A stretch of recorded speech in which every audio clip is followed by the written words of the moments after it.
नमस्कार साथियों, स्वागत है आप सभी को एसआरसी एकेडमी पर। आज हम एक ऐसे सेशन पर चर्चा करेंगे, ऐसे टॉपिक पे चर्चा करेंगे जो कि आप सभी को लिए बहुत ही महत्वपूर्ण टॉपिक मानी जाएगी और फाइनली एग्जाम में भी यहाँ से कई प्रकार की प्रश्न पूछी जाती है विभिन्न प्रकार की प्रतियोगी परीक्षाओं में।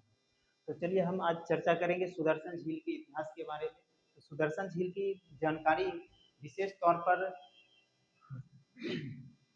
छत्रप रुद्रदामन के जूनागढ़ अभिलेख और गुप्त शासक स्कंद गुप्त के जूनागढ़ अभिलेख से मिलते हैं। इन दोनों शासक ने अपने अपने समय में जूनागढ़ में अभिलेख का निर्माण करवाए थे, इसलिए इस अभिलेख को जूनागढ़ अभिलेख नाम से जाना जाता है। जैसे कि सक छत्रप रुद्रदामन 150 ईस्वी में जूनागढ़ में अभिलेख का निर्माण करवाए थे, तो वहीं गुप्त शासक स्कंद गुप्त ने जूनागढ़ में 456 ईस्वी में अभिलेख का निर्माण करवाया। इन दोनों ही अभिलेखों में सुदर्शन झील के अलावा सिंचाई की उत्तम व्यवस्था का विवरण मिलता है। ठीक है, तो चलिए जूनागढ़ अभिलेख के अनुसार ही रुद्रदामन की जूनागढ़ अभिलेख के अनुसार ऊर्जा उर्जायत पर्वत से नीचे की ओर बहने वाली प्रमुख नदियां जैसे स्वर्ण, सिकता तथा पलासिनी नदी, इसके अलावा अन्य नदियां भी हैं, लेकिन ये दोनों प्रमुख नदी माना जाता है। इन दोनों नदियों के ऊपर और इसके संबंधित और जो नदी है उन सारे नदियों के ऊपर चंद्रगुप्त मौर्य के प्रांतपति पुष्यगुप्त ने बांध बना करके सुदर्शन झील का निर्माण करवाए थे। वहीं अशोक के साम्राज्य में जब चलते हैं तो अशोक के समकालीन यूनानी प्रांतपति सुशास्प थे जिन्होंने सुदर्शन झील से नहर का निर्माण करवाया था, अर्थात सुदर्शन झील से नहर निकलवाए थे। तो यहाँ से फाइनली क्वेश्चन बन जाती है कि सुदर्शन झील से नहर किसने निकलवाया था, तो सुशास्प ने निकलवाया था। इसके अलावा इसकी कहानी में देखा जाता है और अभिलेख से जानकारी जहाँ तक की प्राप्त होती है उसमें विवरण मिलता है कि रुद्रदामन के शासनकाल में ही भारी वर्षा हुआ था, जिस वर्षा के कारण स्वर्ण, सिकता और पलासिनी नदियों में जल स्तर में काफी वृद्धि हो गई थी। इतनी मात्रा में जल स्तर वृद्धि हुई कि उसमें तीव्र गति में धाराओं की वेग काफी बढ़ गई थी। जिस धाराओं की बढ़ती हुई अर्थात तीव्र धारा के कारण इन दोनों नदियों की तटबंध टूट जाती है और टूटने के बाद सुदर्शन झील क्षतिग्रस्त हो जाती है, अर्थात बर्बाद हो जाती है। तो रुद्रदामन ने ही अब इस झील का पुनर्निर्माण करवाया था, अर्थात इस बांध के कारण जब सुदर्शन झील नष्ट हो गया था तो सुदर्शन झील का पुनर्निर्माण अर्थात जीर्णोद्धार रुद्रदामन ने करवाए थे। यह भी एग्जाम के लिए इंपॉर्टेंट क्वेश्चन बन जाती है कि सुदर्शन झील का पुनर्निर्माण अर्थात जीर्णोद्धार किसने करवाया, तो रुद्रदामन ने करवाए थे। और पुनर्निर्माण करवाने के बाद अपने प्रांतपति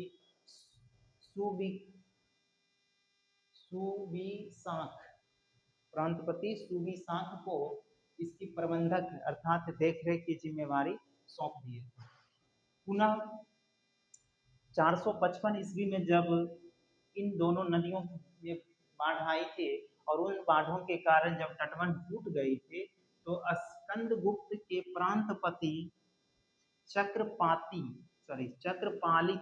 ने पुनः सुदर्शन झील का निर्माण करवाया, मरम्मत करवाए थे।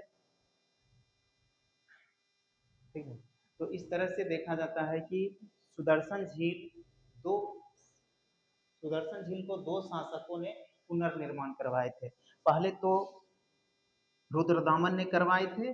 रुद्रदामन के बाद जब पुनः 455 ईस्वी में सुदर्शन झील का तटबंध टूटा था तो फिर स्कंदगुप्त के प्रांतपति चक्रपालित ने इसका पुनर्निर्माण करवाया था। ये रहा हमारे सुदर्शन झील के इतिहास के बारे में। चलिए यहाँ से जब हम देखते हैं कि जब अभिलेख की चर्चा आती है तो थोड़ा सा अभिलेख को भी हमें समझने का प्रयास करेंगे। नहीं, कई साथियों के मन में ये भी भावना चलता होगा कि अभिलेख का तो जिक्र कर दिए, लेकिन अभिलेख है क्या चीज, उसके बारे में भी थोड़ा बताइए। तो उस अभिलेखों के बारे में देखा जाए तो अभिलेख के बारे में कहा जाता है कि अभिलेख या तो राजाओं के या शासक या अन्य कोई महत्वपूर्ण लोगों के द्वारा अपने आदेशों को मनवाने के लिए पत्थरों पर या धातुओं के ऊपर या कठोर चट्टानों के ऊपर जो अभिलोक जो लेख उत्कीर्ण करवाई जाती थी, तो उसे ही अभिलेख कहा गया। ठीक है, अभिलेख तीन प्रकार के होती है, एक शिलालेख, दूसरा गुफालेख, तीसरा ताम्रलेख। तो अभिलेख तीन प्रकार की प्राप्त हुई है, पहला शिलालेख, दूसरा गुफालेख, तीसरा ये स्तंभ लेख, कहीं कहीं ताम्रलेख के भी जिक्र मिलती है। तो चलिए अभिलेखों से संबंधित वाले में ये बात बताएं। इसके अलावा आप ये भी याद रखें कि अभिलेखों का अध्ययन यहाँ पे हमने पहले से लिख रखे हैं। अभिलेखों का अध्ययन क्या कहलाता है, तो अभिलेखों का अध्ययन पुरालेख अर्थात इपिग्राफ कहलाता है। ठीक है, यहाँ से इंपॉर्टेंट क्वेश्चन बन जाती है एग्जाम के लिए, अर्थात VVI क्वेश्चन कि अभिलेखों का अध्ययन क्या कहलाता है। तो अभिलेखों का अध्ययन पुरालेख या इपिग्राफ कहलाता है। यहाँ पर हमने पहले से दो डेट को लिख रखे हैं। इन दोनों डेट को लिखने के पीछे रीजन था। रीजन ये था कि सबसे पहले 1750 ईस्वी में अशोक के शिलालेखों की खोज की बात जो है वो 1750 ईस्वी में अशोक के शिलालेख को टी फैंकलर के द्वारा पढ़ा गया था। ठीक है, इससे पहले 1837 ईस्वी में जेम्स प्रिंसेप ने 1837 ईस्वी में जेम्स प्रिंसेप ने अशोक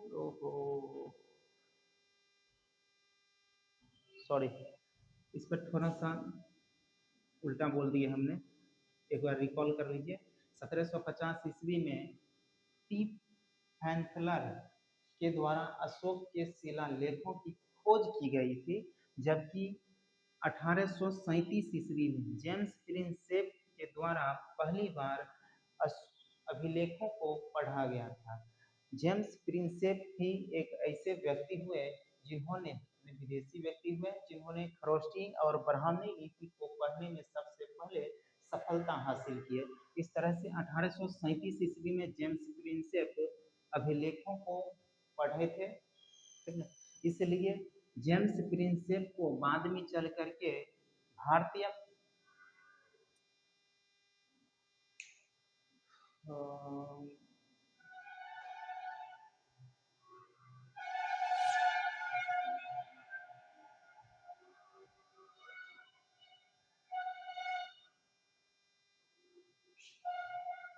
बाद में चल करके जेम्स प्रिंसेप को भारतीय पुरालेख का जनक घोषित किया गया। इस तरह से पूछा जाता है कि भारतीय पुरालेख का जनक किसे माना गया था या पुरालेख का जनक किसे माना गया है, तो जेम्स प्रिंसेप को माना गया।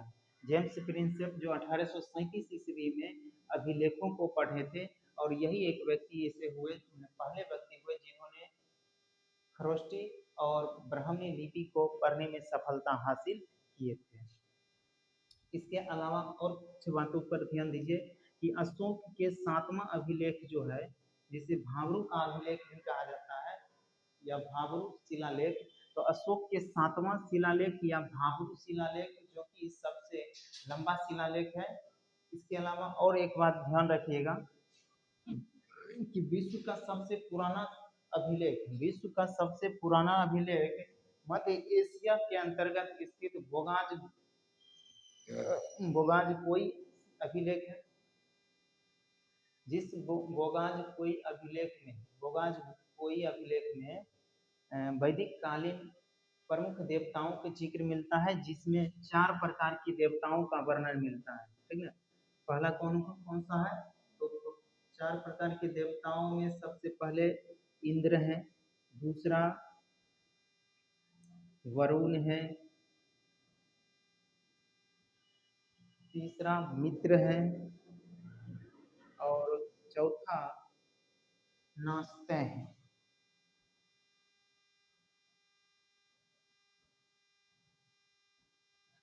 तो विश्व का सबसे पुराना अभिलेख बोगाजकोई अभिलेख जो कि मध्य एशिया में स्थित है, और बोगाजकोई अभिलेख में ही वैदिक कालीन 4 प्रमुख देवताओं का वर्णन मिलता है, जो देवताओं में इंद्र, वरुण, मित्र और नास्ते हैं।